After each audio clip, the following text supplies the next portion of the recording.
No século XIV, Portugal testemunhou o romance mais marcante de sua história.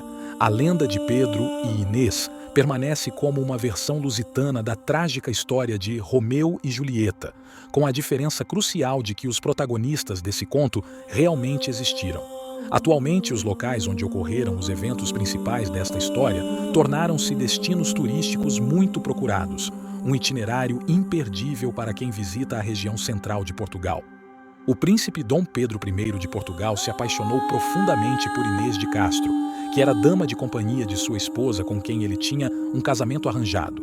Os dois viveram um intenso romance proibido por um tempo, enquanto o pai de Dom Pedro, o rei Afonso IV, se opunha firmemente à relação.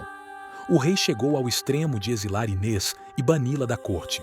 No entanto, após a morte de Constança, esposa de Pedro, os dois se sentiram livres para viver seu amor e acredita-se que eventualmente se casaram secretamente.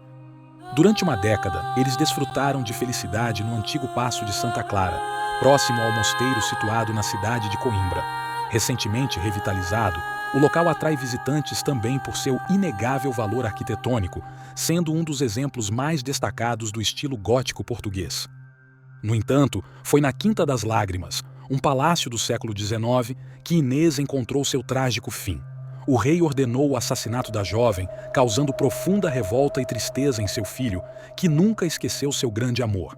Atualmente, o local foi transformado em um hotel 5 estrelas, e os turistas que não estão hospedados nesta impressionante propriedade ainda têm a oportunidade de explorar este cenário tão significativo na lenda de Pedro e Inês. De acordo com a lenda, as lágrimas de Inês deram origem à fonte das lágrimas, enquanto seu sangue tingiu de vermelho as algas rubras que crescem na água. Cercada por belos jardins, a Quinta das Lágrimas também foi o local onde Dom Pedro depositava cartas de amor em pequenos barcos de madeira, para que suas mensagens alcançassem o exílio de Inês através das águas da Fonte dos Amores, alimentada pelo rio Mondego. Após a morte do rei D. Afonso IV, Pedro assume o trono e revela seu casamento secreto à corte. Segundo a tradição popular, ele teria exumado o corpo de Inês e organizado um cortejo fúnebre pelas ruas de Coimbra, com todas as honras da nobreza, antes de coroá-la rainha de Portugal, obrigando todos os membros da corte a beijarem sua mão.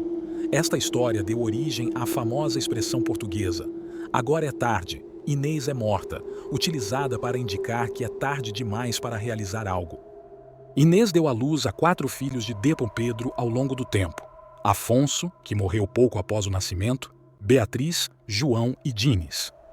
Pedro também mandou construir 2 túmulos de pedra branca ricamente detalhados no mosteiro de Alcobaça, onde hoje repousam frente a frente. Este edifício é um dos mais impressionantes exemplos de arquitetura cisterciense e foi designado Patrimônio Mundial pela Unesco.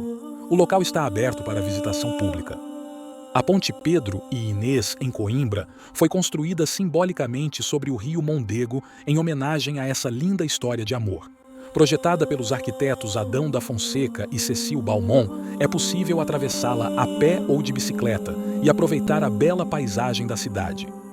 A história destaca as consequências e desafios de um amor proibido, mostrando como as restrições sociais e políticas podem afetar relacionamentos pessoais.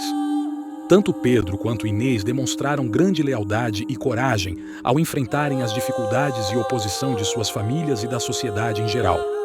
A busca de Pedro pela justiça e vingança após a morte de Inês levanta questões sobre até que ponto a busca pela justiça pode se transformar em vingança e os limites éticos dessa busca. A forma como Pedro honrou a memória de Inês e perpetuou seu legado, tanto através de monumentos como o Mosteiro de Alcobaça, quanto através da perpetuação da lenda, destaca a importância de lembrar e homenagear aqueles que amamos. A história de Pedro e Inês também nos ensina a importância de respeitar e preservar a história e a cultura de um país, já que a lenda se tornou uma parte significativa da identidade cultural portuguesa. E você, já conhecia essa história?